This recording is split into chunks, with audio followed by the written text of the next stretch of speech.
இயக்குனர் பாக்யராஜ் மரணம். உச்சக்கட்ட அதிர்ச்சி. அச்சச்சோ! என்னாச்சு? இந்திய திரைத்துறையில திரைக்கதை மன்னர் அப்படின்னு புகழப்படுறவர் தான் பாக்யராஜ். பல ஹிட் படங்களை இயக்குன அவரு நடிகராவும் கலக்கியிருக்காரு. இப்போ சினிமாவுல இருந்து ஒதுங்கி இருந்த அவரு தன்னோட குடும்பத்தோட நிம்மதியா வசிச்சுட்டு வந்தாரு. இந்த நிலையில அவருக்கு உடல்நிலை சரியில்லாததால இன்னைக்கு உயிரிழந்திருக்காரு. அவரோட உயிரிழப்பு ரொம்ப பெரிய அதிர்ச்சியே ஏற்படுத்தியிருக்கு. இயக்குனர் இமயம் பாரதி ராஜா கிட்ட உதவி இயக்குனராவும் கதாசிரியராவும் இருந்தவர் தான் பாக்யராஜ். எதுவா இருந்தாலும் பாக்யராஜ தான் பாரதி ராஜா கூப்பிடுவாரு அப்படிங்கிறதும் குறிப்பிடத்தக்கது.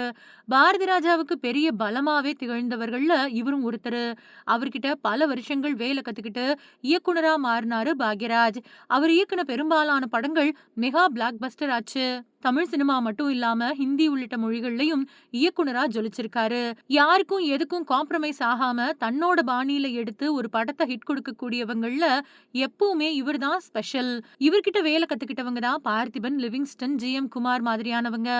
அவங்க இப்போ சினிமாவுல நல்ல பெயரோட இயங்கிக்கிட்டு இருக்காங்க அப்படிங்கிறதும் குறிப்பிடத்தக்கது. பாக்யராஜோட படங்கள்ல ஸ்பெஷலே அதோட திரைக்கதை தான். அவரோட திரைக்கதைய இப்ப பார்த்தாலும் சலிக்கவே சலிக்காது அப்படிங்கிறது குறிப்பிடத்தக்கது.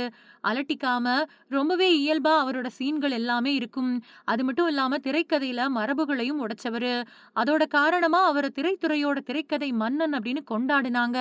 ஹிந்தில அவர் படம் எடுத்தப்ப கூட தன்னோட ஸ்டைல்ல தான் திரைக்கதையை அமைச்சாரு.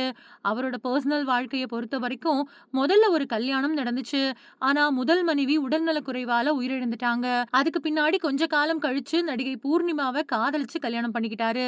அவங்களுக்கு பிறந்தவங்க தான் சாந்தனுவும் சரண்யாவும். தன்ன மாதிரியே தன்னோட வாரிசுகளையும் சினிமாவுல களமிறக்குனாரு இயக்குனர். ஆனா பெரிய வெற்றி அவங்களுக்கு கிடைக்கல. 2 பேரும் சினிமாவுல இருந்து இப்போ ஒதுங்கிதான் இருக்காங்க. சூழல் இப்படி இருக்க இன்னைக்கு திடீர்னு அவரு உயிரிழந்திருக்காரு. அவருக்கு ஏற்பட்ட மாரடைப்பு காரணமா அப்பல்லோ மருத்துவமனைக்கு குடும்பத்தினர் கூட்டிட்டு போனதாவும், அப்ப உயிர் பிரிஞ்சிட்டதாவும் சொல்லப்படுது. இத பத்தின மேலதிக தகவல்கள் சீக்கிரத்திலேயே வரும் அப்படின்னு எதிர்பார்க்கப்படுது. அவரோட இந்த மரணம் எல்லாருக்குமே மிகப்பெரிய அதிர்ச்சியை கொடுத்திருக்கு.